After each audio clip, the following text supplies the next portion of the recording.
Imagine boarding a train in Russia and instead of flying thousands of kilometers south, watch the landscape change outside your window. Russia's vast plains giving way to the steppes of Central Asia, then the deserts and mountains of Iran, before finally reaching India. Sounds like a travel fantasy, right? But this journey could one day become possible. Russia has floated an ambitious idea, exploring a railway connection towards the Indian Ocean and India. And if this plan eventually takes shape, it could create one of the most extraordinary overland journeys in the world, spanning several countries. After all, New Delhi is almost 4,000 kilometers away from Moscow as the crow flies. And Russia does have expertise of long train routes. The 9,000 kilometers long Trans-Siberian has been in use for almost a century now. But there is a much bigger story behind this proposed train route. Because this is not just about tourists, breathtaking landscapes, or taking another epic journey off the bucket list. It is about trade, strategic connectivity, and Russia trying to find new routes to India without depending entirely on vulnerable maritime choke points.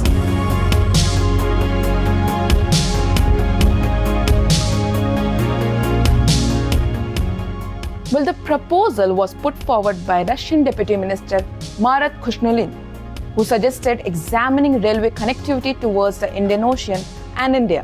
But before you start searching for tickets from Moscow to Delhi, there is an important catch. There is no direct passenger train yet.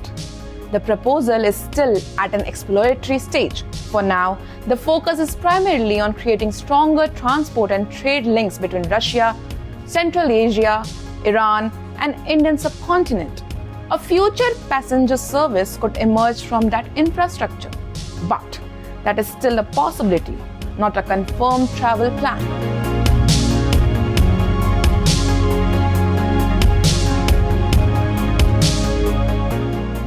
So, what could this route actually look like?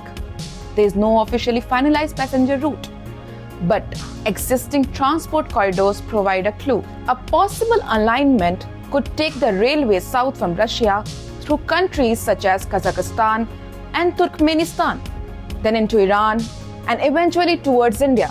And this is where an existing project becomes extremely important. The International North-South Transport Corridor, or INSTC, was designed as a multi-modal network connecting India, Iran, and Russia through a combination of rail, road, and maritime links. The corridor stretches for roughly 7,200 kilometers and is designed to create a shorter trade connection between India and Russia than traditional sea routes through Europe. Parts of the Eastern Corridor already connect Russia with Iran through Kazakhstan and Turkmenistan. So, the proposed railway line does not necessarily mean starting from scratch. It could build on infrastructure and transport corridors that already exist.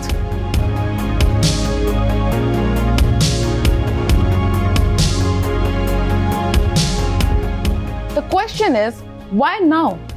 Why is Russia looking towards India through rail? The answer is partly geopolitics.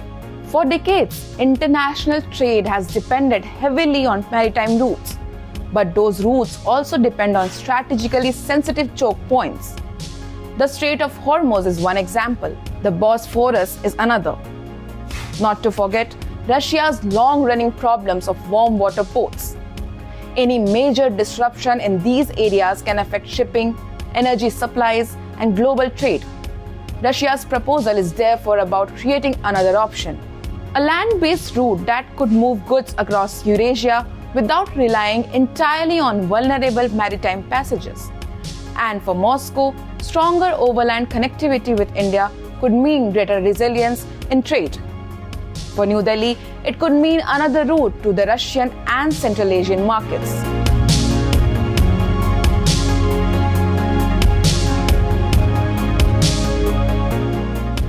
This is why the most important part of the story may actually have very little to do with passengers.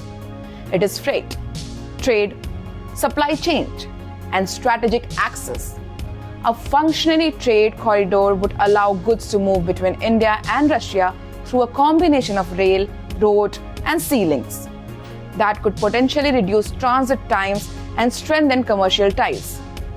And it could give businesses another option when maritime routes become expensive, slow, or vulnerable. Think of it this way. Instead of having just one major highway for trade, countries are trying to build several. Because in today's world, connectivity is power. The more routes you control or have access to, the less vulnerable you are when one route gets disrupted.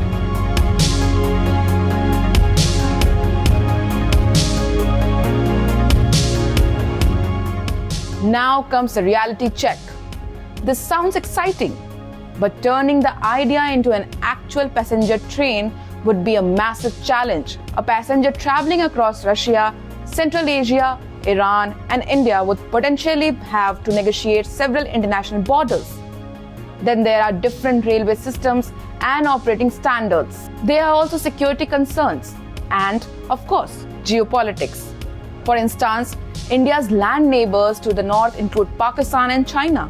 A railway crossing several countries is only as reliable as the political and security environment along the route. And there's another important reality. Freight comes first. The infrastructure being discussed is primarily about moving goods.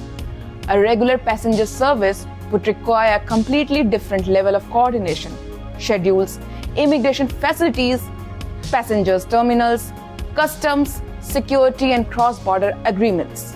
So yes, Russia to India by train is an exciting possibility. But no, this is not a train you can book today or possibly anytime in the near future.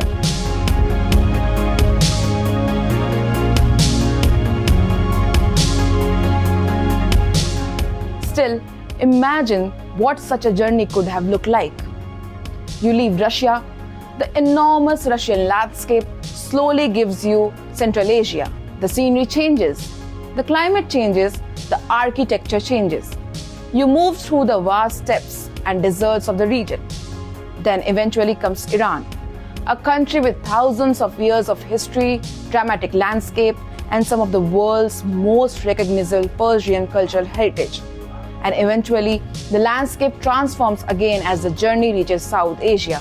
You would literally watch Eurasia change outside your window. From Russia's plain to Central Asian steppes, to desert, to Iranian mountains and historic cities, and finally, the Indian subcontinent. If it ever becomes a reality, this could potentially become one of the world's great long-distance rail adventures.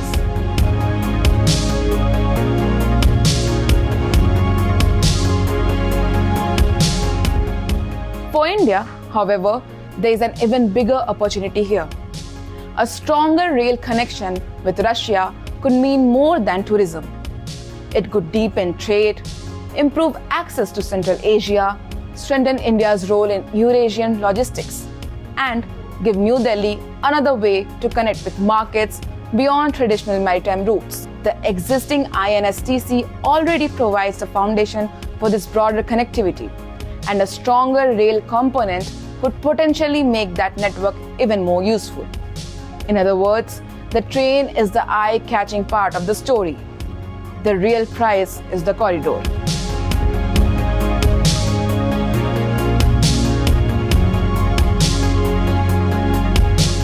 And this is where the story gets even bigger. Russia wants alternatives to vulnerable maritime routes. India wants stronger connectivity with Russia and Central Asia. Iran wants to strengthen its position as a transit hub. And the Central Asian countries want better access to global markets. Their interests rarely, if ever, actually align. But on connectivity, there is clearly an overlap. A functioning north-south land corridor could bring these countries closer economically. And in a world where trade routes are increasingly shaped by the geopolitics, that matters. Because railway tracks are not just pieces of infrastructure.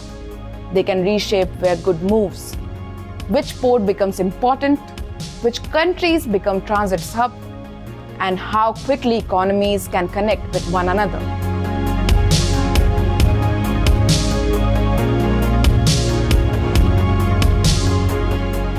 So, Will we actually see a train travel directly from Russia to India?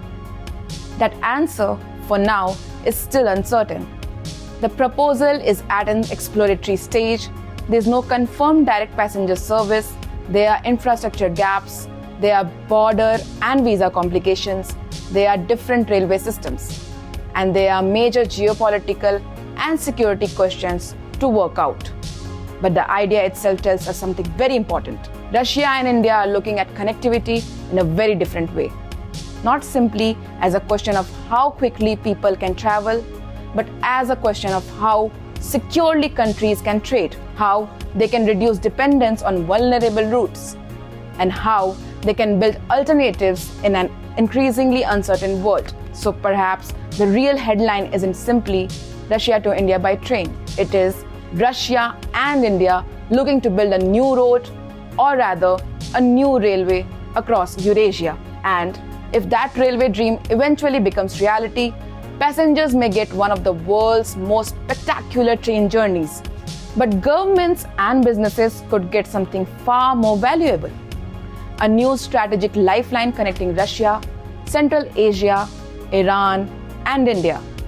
For now, it remains a proposal, but the tracks for the future may already be taking shape.